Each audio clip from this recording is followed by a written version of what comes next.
Let's go on over to our Diamond League competition. So starting things off on the women's side, Daryll Nieta got a huge win at the Diamond League in the 200 meters. She ended up coming in first. She beat the likes of Sha'Carri Richardson, who came in third place in there. Let me pull up what the time was. She ran a time of 22:62. Anavia Battle with a 22:99. Sha'Carri Richardson 23:11, and then Tamara Clark round out the top four with the 23:13.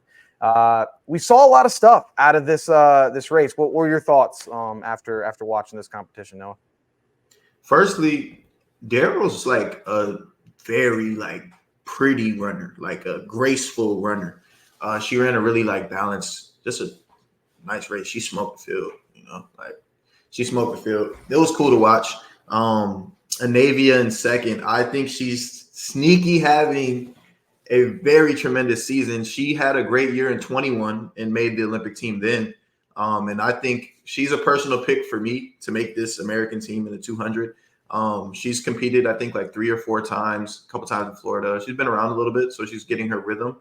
And I really like what I'm seeing from her. She did a good job in the 100 as well. Anavia is another one that's super graceful, finishes well.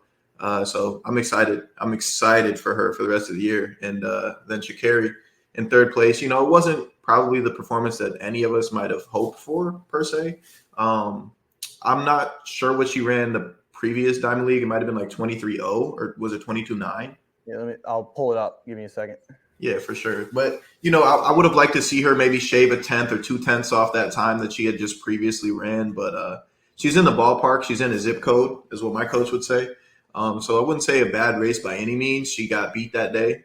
And if we're being frank here, she's not a 200-meter specialist. She's great in the 200, and she's a phenomenal sprinter. I don't want to discredit her, but, I think that's not her specialty. But for her to be putting this volume in and getting back-to-back 200s this early might deem beneficial for her when it's time to go in the end of June there. She'll probably have a good rhythm going and be ready to make the team in the 200 as well as the 100. So that's kind of my takeaway there from that 200. What are you thinking? Yeah, I think it's call a spade a spade. She's the best. She's better in the 100. Sha'Carri, when you're the world champion in one event, you're in the bronze medalist in another event. You're fantastic at the 200. You're great. A lot of people probably wish they had that talent, but you're just better at the 100. It's That's what it is. Makes sense. And so I wouldn't say it's time to panic yet. But I'm starting to all right, I'd like to see a little more, progression. I am a little bit nervous right now, and I'm hoping that we start picking it up. And maybe it was just this trip with Tanisha Terry. Didn't quite see what I wanted to see, with her yet. I know, she ran a 23:37. I think her best event is also the 100. So I'm not panicking yet. It's only 2 events. But I'm starting to question, or I'm starting to hope, all right, this next competition that you're going to have, let's pick it up a little bit here. Let's start seeing a little bit more signs of progress. It's obviously extraordinarily early. It's still just April. But I'd like to see, something going on there. Could obviously be, you're staying away from home for probably a week and a half because you had to get there a couple days ago. It's all the way across the world.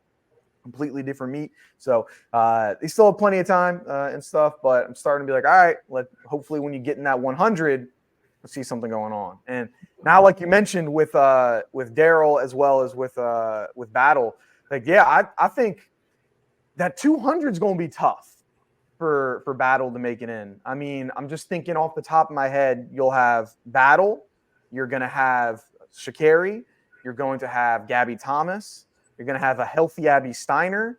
So it's and that's just a few of the people that we're gonna have. There's obviously a ton of individuals. I'm sure that I'm not going off right now. So it's gonna be a tough one to get. Can she do it? Of course. I think this is once again some good confidence of just beating, like you were talking about last week. Beat some people that you may not be expecting to beat, or beat the people that you are expected to beat. I bet coming top 2 is definitely of course you'd like to win, but still a notch in your cap to do well. And I think Daryll, she's doing well also.